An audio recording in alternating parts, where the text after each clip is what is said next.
It started with an email. I was sitting at my desk, the glow of the laptop screen the only light in my darkened apartment. The time on the corner of the screen read 2:14 a.m.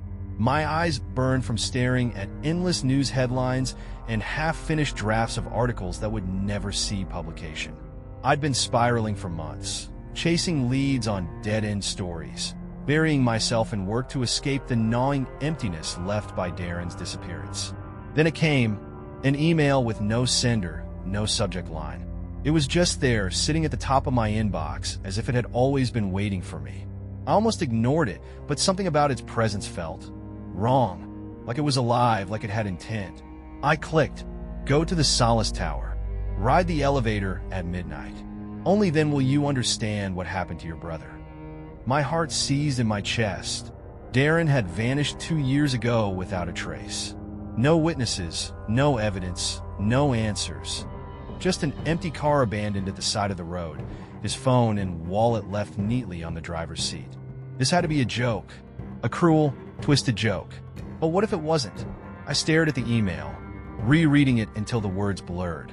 My rational mind screamed to delete it, to let it go, but I couldn't. If there was even a shred of truth to it, I had to know. I had to try. By the time I looked at the clock again, it was 11:40 p.m. The Solace Tower loomed against the night sky, a black silhouette against a backdrop of stars. It had once been a bustling office building, but years of neglect and failed redevelopment plans had left it abandoned. In a month, it was scheduled for demolition, the last remnant of a failed venture. I stood outside the main entrance, my breath visible in the cold December air. The glass doors were cracked, the lobby beyond shrouded in darkness. But something else caught my attention, a faint glow deeper inside. The elevator. It shouldn't have been working. The power to the building was supposed to have been cut off years ago. But there it was, its call button lit, its doors slightly ajar, as if inviting me in. My instinct screamed at me to turn around and leave, but curiosity, or desperation, propelled me forward. The air inside the lobby was stale, carrying the faint scent of mildew. The silence was oppressive, broken only by the sound of my boots echoing against the marble floor. I reached the elevator and hesitated. The email replayed in my mind. Midnight. The elevator.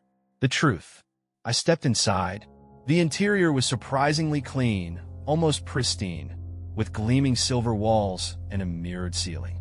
The faint hum of machinery vibrated beneath my feet, and the air felt colder here, as though the elevator shaft was a passage to a different climate. The control panel gleamed, its buttons marked with the numbers 1 through 12. No 13th floor. There never was. Buildings didn't have those anymore. But something in me, it wasn't logic, more like instinct, pressed the button for the 12th floor. The elevator jerked slightly, then began to rise. At first, everything seemed normal. The digital display above the doors ticked upward as expected. 1, 2, 3. But somewhere between the 5th and 6th floors, the ride changed. The elevator shuddered violently, and the lights flickered, bathing the small space in intermittent darkness. I clutched the railing to steady myself as the display above the doors blinked erratically. 7, 9, 12, 0, 13, 13. The panel had changed. The familiar numbered buttons were gone, replaced by strange, glowing symbols that pulsed faintly with a sickly green light. They looked like runes, angular and foreign, their patterns shifting if I stared too long. My pulse quickened. I reached out, hesitant, my fingers brushing the edge of one of the glowing symbols. The elevator jolted, and I stumbled backward. The air turned icy, my breath coming out in short, visible puffs. The hum of machinery grew louder, distorted, like a deep, guttural growl reverberating through the walls.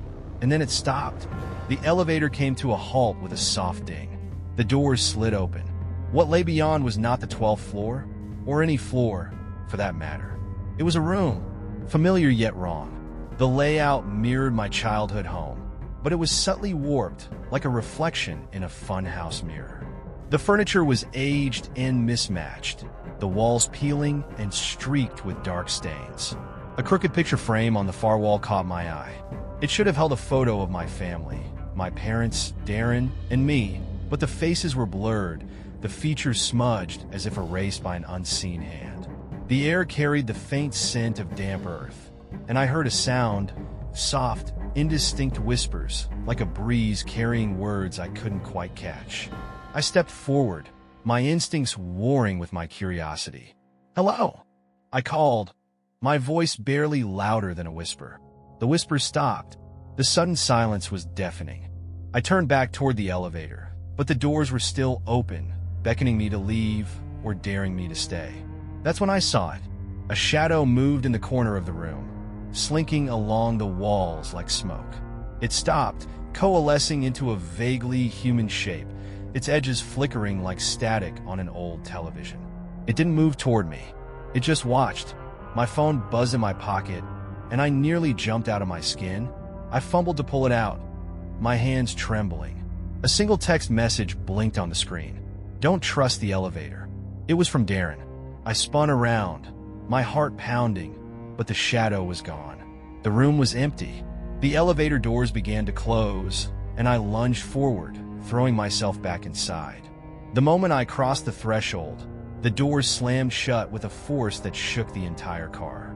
The control panel flared to life again, the symbols glowing brighter than before, and the elevator began to rise once more. The elevator doors opened with a chime, and for a fleeting moment, I felt a rush of hope. Maybe this nightmare was finally over. But the sight waiting for me on the other side extinguished that hope immediately. The space beyond wasn't a floor, not really. It was a swirling void, a shifting kaleidoscope of gray and black, stretching endlessly in all directions. I couldn't make out anything solid, but faint shapes, humanoid figures, moved in the shadows, too far to see clearly, but close enough to unsettle me. I pressed myself against the back wall, praying the doors would close. After an agonizing pause, they slid shut, the metallic groan echoing in the confined space. But I wasn't alone anymore. A man and a woman now stood in the elevator with me. The man was tall and gaunt, dressed in a dark suit that looked decades out of date, his tie crooked, his shoes scuffed. His face was sharp and pale, his eyes sunken but alert, darting toward me before quickly looking away. He clutched a worn leather briefcase in his left hand, his knuckles white with tension. The woman was shorter, dressed in a faded trench coat that hung loosely around her bony frame. Her hair was thin, limp, and streaked with gray, sticking to her face like wet strings. She held a tattered umbrella with both hands, its fabric torn and dripping water, though there hadn't been any rain. Neither of them said a word. I ventured, my voice weak and shaking. "Were you on one of the other floors?" No response. The man shifted slightly, his shoes squeaking against the floor, but his gaze remained fixed on the ground. The woman clutched her umbrella tighter, her fingers trembling. Something was off, more than off. Their stillness, the tension radiating from them, it was unnatural. It felt like I was sharing the elevator with mannequins who just learned how to breathe. I tried again, forcing a smile I didn't feel. "So, where are you headed?" The man's head snapped toward me, his movements stiff and mechanical. His lips parted, and a voice came out, dry and gravelly, as though unused for years. "Up," he said simply. Then he turned back, his attention fixed once again on the floor. I swallowed hard. The woman shifted now, her umbrella dripping more water onto the floor. Her eyes met mine, and I immediately regretted looking at her. They were unnervingly wide, bloodshot, and filled with something that was almost, but not quite fear. She whispered, barely audible, "You shouldn't be here." The lights flickered, and I felt my stomach drop. When the flickering stopped, the man and woman had moved. I hadn't seen them step closer, but they were now inches away from me, one on either side. The man's briefcase was brushing against my leg, and the woman's umbrella dripped water onto my shoe. Their faces were blank now, expressionless, their eyes devoid of anything remotely human. I pressed myself back against the wall, my heart hammering in my chest. "What do you want?" I stammered, my voice barely above a whisper. Neither of them answered. The elevator shuddered violently, and the lights cut out entirely. In the pitch black, I felt a wave of icy air rush through the car, bringing with it the unmistakable stench of decay.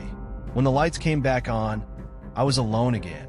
I gasped for breath, collapsing against the wall as I tried to make sense of what had just happened. The briefcase was still there, lying abandoned in the middle of the floor. Next to it, damp footprints trailed toward the elevator doors. They stopped abruptly at the threshold, as though the man and woman had simply vanished into thin air.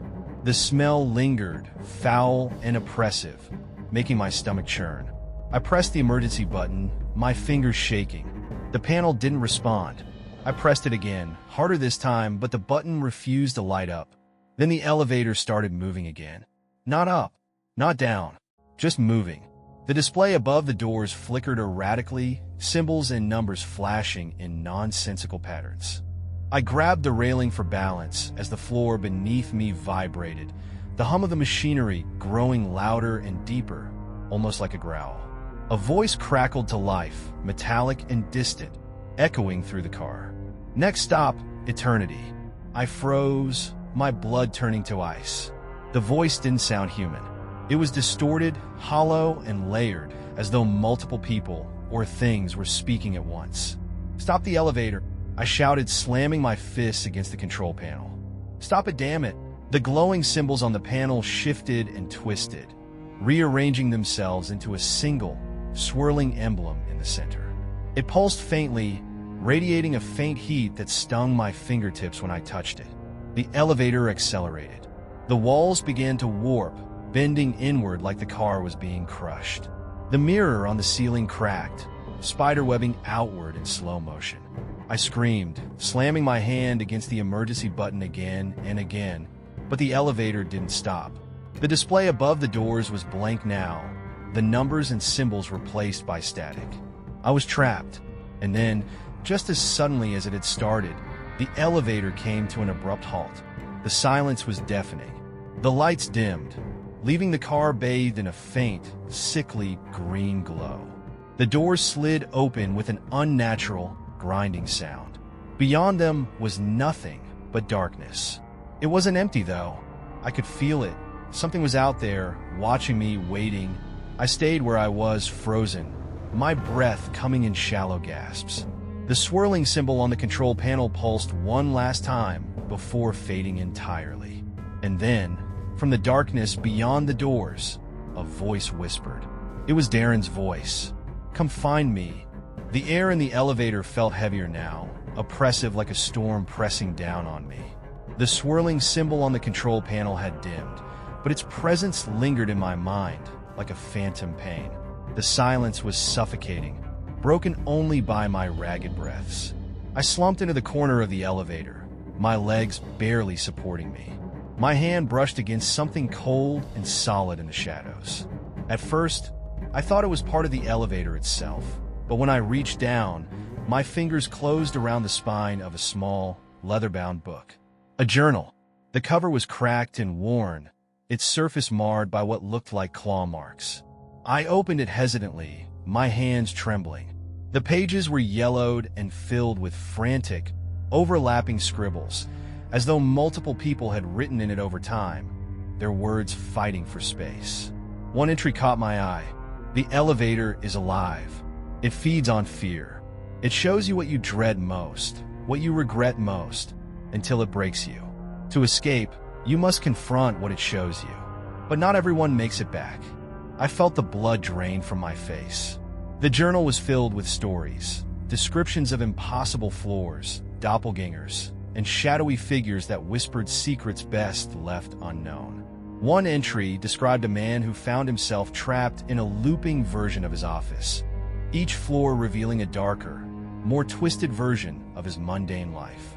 Another spoke of a woman who stepped off the elevator only to find herself in a mirror version of her home, where her own reflection attacked her.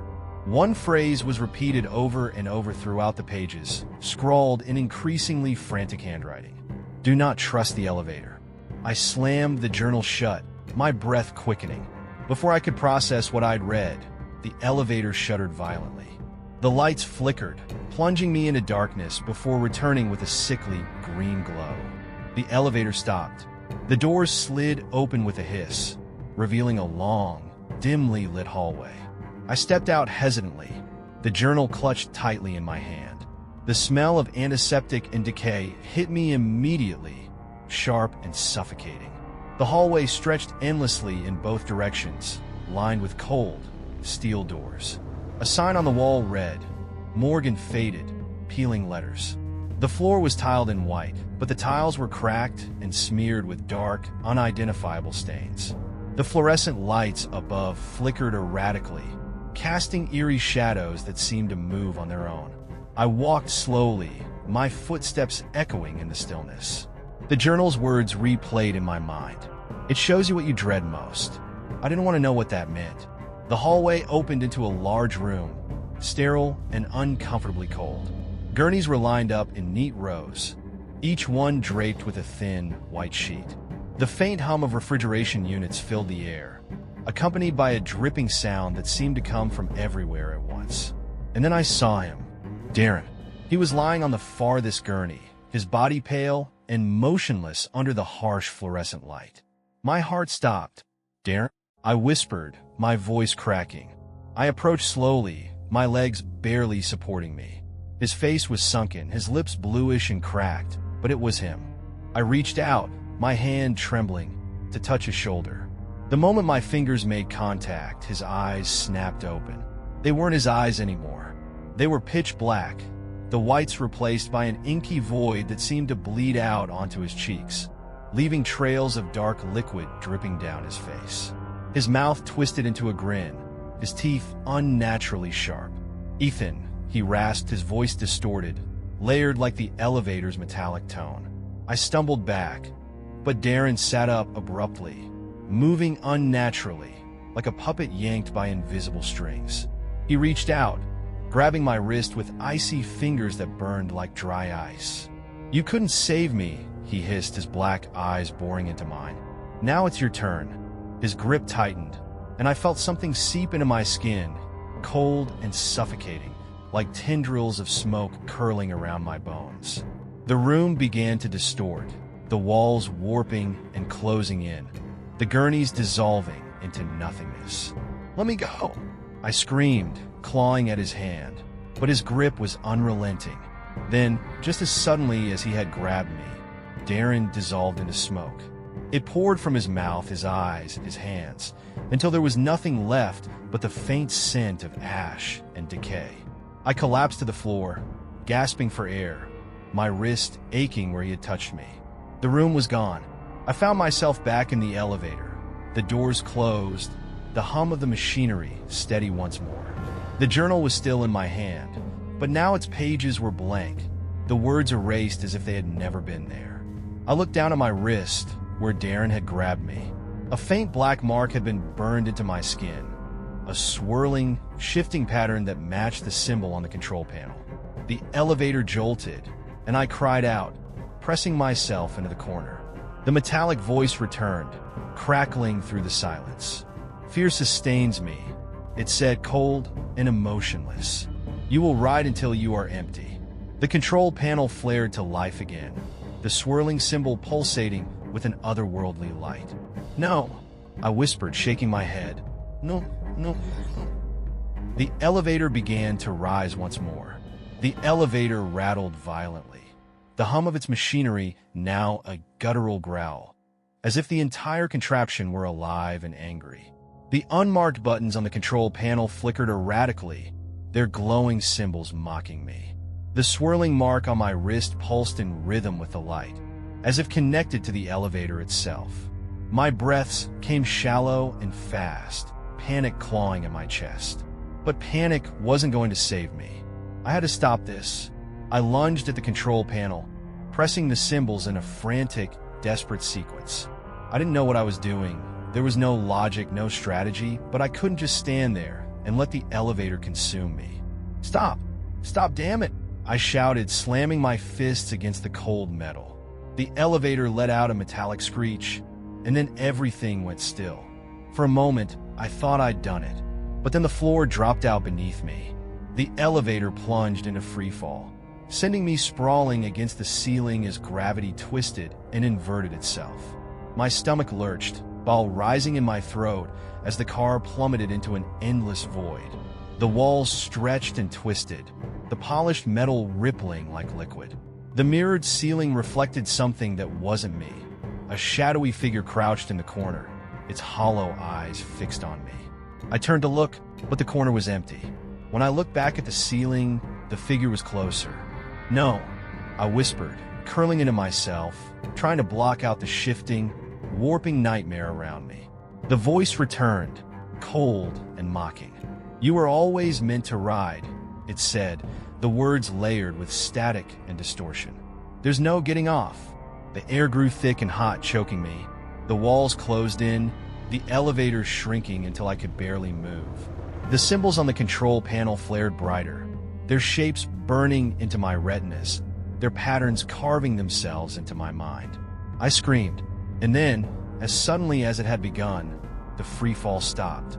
The elevator doors slid open with their usual chime, and I braced myself for the horrors waiting on the other side.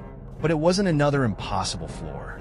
It wasn't a twisted version of my past or a distorted reflection of my fears. It was the lobby. I stumbled out, my legs weak and trembling. The air felt cool and normal, free of the oppressive weight I'd grown used to. The faint hum of fluorescent lights filled the space, and the worn marble floor stretched out before me, exactly as it had been when I first entered. The elevator doors closed behind me with a soft click. I turned to look, half expecting them to vanish or meld into the wall, but they stayed put, solid and unremarkable. Had it all been a hallucination? A breakdown brought on by grief and exhaustion? My heart leapt at the possibility, but then I noticed the clock on the wall. It read 12 a.m., the same time I'd first stepped into the building, the same time the email had instructed me to ride the elevator. That couldn't be right. I'd been in there for hours, maybe longer. I reached for my phone to check the time, but my pocket was empty. My phone was gone. I stumbled outside, desperate for fresh air. The cold night hit me like a slap, and for a brief moment, I felt a flicker of relief. The nightmare was over, but something was wrong. The street outside was eerily silent. The usual noise of the city, cars, distant conversations, the hum of streetlights, was gone. The air felt too still, too heavy, like the calm before a storm.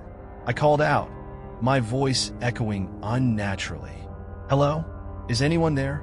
No answer. I spotted a crumpled newspaper lying on the ground. Its edges were yellowed and frayed, as though it had been sitting there for days. I picked it up, my hands trembling as I smoothed out the front page. The date hit me like a punch to the gut. 3 years had passed.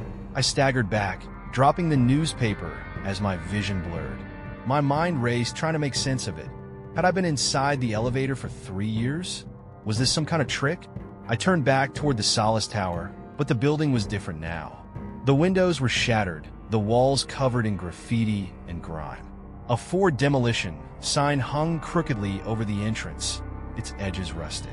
I wandered the streets, searching for answers. The city looked familiar, but wrong, as though time had left it behind.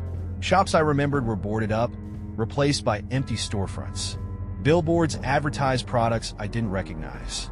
The people I passed gave me strange looks, their faces blurring at the edges when I tried to focus on them. A group of teenagers whispered and pointed as I walked by, one of them snapping a picture with their phone. I heard one of them murmur, "Is that him? The guy from the tower?" Panic set in. I ran, not knowing where I was going, just needing to escape. But no matter how far I went, I couldn't shake the feeling that I was being watched. Eventually, I found myself back at the Solace Tower. I don't remember deciding to go back, but there I was, standing in front of the crumbling facade. The elevator doors were open, waiting, the faint glow of the interior lighting spilling out into the night. A single thought filled my mind: I never left. My reflection in the glass entrance was distorted, my features shadowed and hollow. The swirling mark on my wrist pulsed faintly, a reminder of the bond one couldn't sever. The elevator chimed, its voice low and cold. Your turn isn't over. I stared at the open doors, my feet rooted to the ground. I knew I shouldn't step inside. I knew it was a trap, but as the seconds ticked by, the pull became stronger. And deep down, I knew the truth. There was no getting off. And then I heard it. A chime. It was soft, barely audible, but unmistakable. I froze, my breath catching in my throat. Slowly, against every instinct screaming at me to keep walking, I turned back. The elevator doors were open again, spilling pale light into the darkness. Inside, I saw her. She couldn't have been older than 20, with dark hair pulled back into a loose ponytail and a faded hoodie that looked 2 sizes too big for her slight frame. She stood in the center of the elevator, clutching a piece of paper in her hands. Even from a distance, I could see the letter was identical to the one I'd received. The same faintly yellowed paper, the same blocky typeface. She looked up, her eyes meeting mine. "Help me," she mouthed, her lips trembling. I took a step forward, my body moving before my mind could catch up. "No," I whispered, shaking my head. No. The elevator doors began to close. "Wait," I shouted, breaking into a run. "Don't," but it was too late. The doors slammed shut with a deafening finality, and the light vanished. When I reached the spot where the elevator had been, all that was left was an empty shaft. I leaned over the edge, peering down into the abyss. The shaft seemed endless, stretching far beyond what should have been possible, its depth swallowing the faint glow of my surroundings. My voice echoed as I shouted into the void. "Where did she go? What do you want from me?" The only response was silence. I stumbled back, collapsing against the wall, my head in my hands. The weight of the truth pressed down on me, suffocating and undeniable. The elevator wasn't a machine. It wasn't a building. It was a gateway, a predator, and I was its prey, its latest victim. But I wasn't just a victim, was I? I thought of the letter, the chime, the girl's terrified eyes. The realization hit me like a blow to the chest. The elevator didn't just take. It replaced. Darren had been trapped before me, and now it was my turn, but it wouldn't be me riding that elevator forever. No, the girl had taken my place, just as I had taken Darren's. That was how it worked. I wasn't just a victim. I was a messenger. I stumbled back onto the street, my legs shaking beneath me.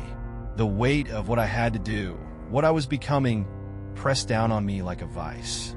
I had to find someone desperate enough to believe the letter. Someone who'd step inside that elevator just like I had. Someone to replace me. The streets grew darker as I walked, though I couldn't tell if it was night settling in or if the shadows were simply following me. The world felt thinner now, less real, like a poorly drawn illusion. I passed a cracked window in an abandoned storefront and caught sight of my reflection. It stopped me cold. My face looked the same, but my eyes, they weren't my eyes anymore. The whites were tinged with black, a creeping inky void spreading outward like cracks in glass. I stumbled back, my breath catching in my throat. The mark on my wrist pulsed, the swirling pattern alive, its edges seeping into my skin. I was becoming it. I tore my gaze from the window, forcing myself to keep walking. Somewhere in the distance, I heard the faint sound of a chime. It echoed in my mind, relentless, pulling me forward. A voice whispered at the edge of my thoughts, cold and hollow, layered with static. "You were always meant to ride," it said, "but you don't have to ride alone." The voice laughed then, a low, guttural sound that made my skin crawl. I clutched my chest, gasping for air, as the laughter grew louder, drowning out everything else. And in that moment I understood, the elevator wasn't done with me. Not yet.